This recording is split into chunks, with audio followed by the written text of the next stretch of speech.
So you're considering a move to the Matthews, North Carolina area, but you're unsure if it's the right fit for you, and you'd like to know a little bit more about the pros and cons about the area. Well, in this video, we're going to do exactly that. We're going to share the pros and cons all about Matthews so you can make the best decision for you, so stick around.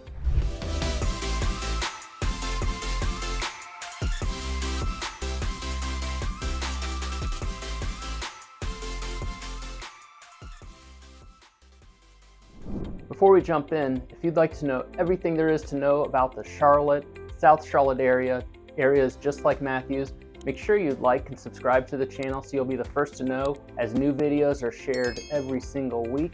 I'm Steve Jarrell with the Longleaf Group, and we love working with people just like you that are curious about the Charlotte area and want to get updated information. So feel free to message us below. All of our contact information is below, and we'll be happy to share any information you'd like about the area and be a resource for you. With all that said, let's jump into our first topic, our first positive about the Matthews area, and we're going to get started now. If you've watched some of our other videos, you'll know that not only do I love the Matthews area, I'm also a resident of the surrounding area, the Matthews-Weddington area. And one of the huge positives of Matthews is its location and the location with the downtown. So location-wise, Matthews is only about 11 miles from the center city area. It's right at the intersection of 74 and 485, so easy access to all throughout Charlotte, whether it's getting to the airport, getting to Uptown, it doesn't matter. It's right there at that intersection. So whether you work Uptown or you're actually working in the Matthews area, which we'll talk about the economy and the job population in the Matthews area, which is another positive about the area. The location is absolutely great. Now with the downtown part of Matthews, one of the things that Amanda and I love about Matthews is the downtown, and a lot of others obviously love the downtown part of Matthews. And we have a 3 and 5 year old, and what we call the witching hour, which is the time between 4 and 6 o'clock before bedtime, and not only us but a lot of others, you'll see strollers going down the downtown part of Matthews on Trade Street, and whether it's walking by the fire station, the railroad tracks, a brewery, whether it's Carolina Beer Temple or Seaboard, there's just a lot to do. It's actually really family friendly as well. So there's restaurants, there's boutiques, there's just a number of things that the downtown area in Matthews has to offer.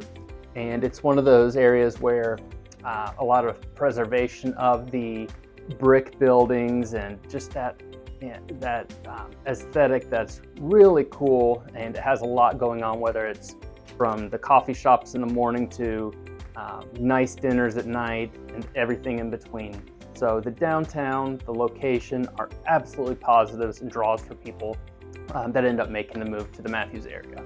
So with every positive when it comes to an area being attractive for people moving in, there's going to be negatives, and a lot of it's going to center around that new people moving into an area, such as cost of living.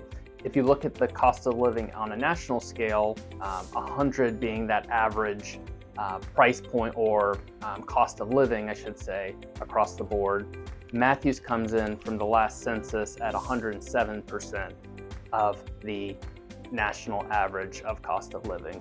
And honestly, that's probably going to even go even higher as Matthews continues to be a very desirable area. So 107%, not a huge discrepancy, but it is a difference from that average price point.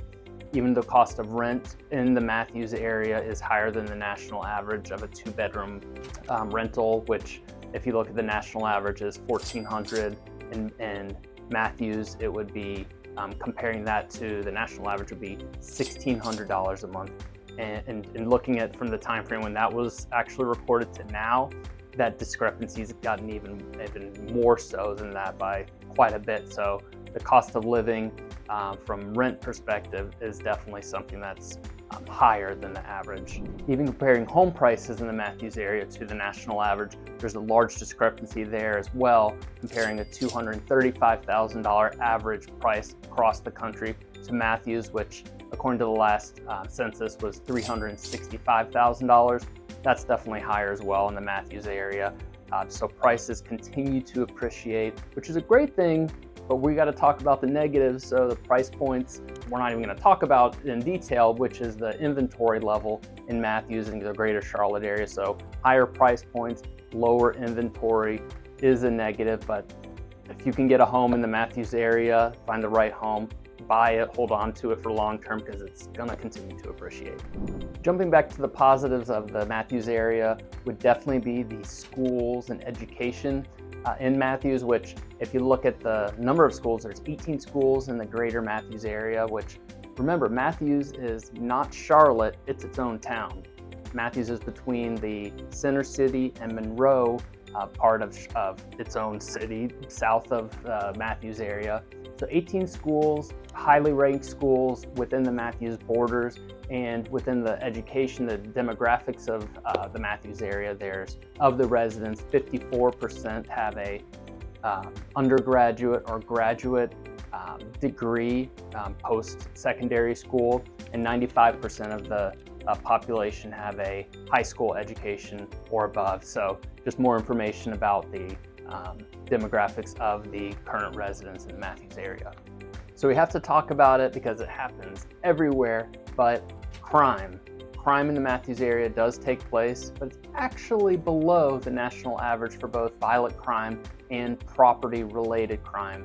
In the Matthews area, that's 22.6% of the crimes are violent crimes compared to the national average at 22.7%. So actually below that national average. And then on the property crime side of things, coming in at 32% of crimes being those property-related crimes versus a little over 34% of crimes nationwide. So safety, crime, all of those things are actually on the positive side of things compared to the national average. You have to share it. It's one of those things that happens everywhere. It's crime, so I guess it's a negative. Definitely a negative, but positive is it's actually better than that average crime rate.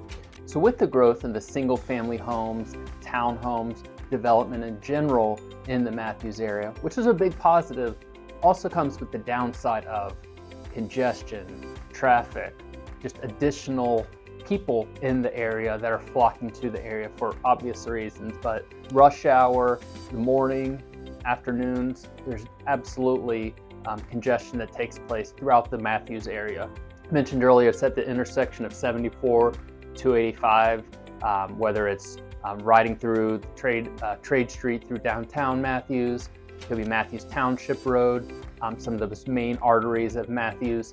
Those absolutely get slow traffic. Now, if you're moving from New York, California, the traffic here is comparatively peanuts compared to what those areas, what you deal with in those areas. But traffic is traffic, and congestion is congestion.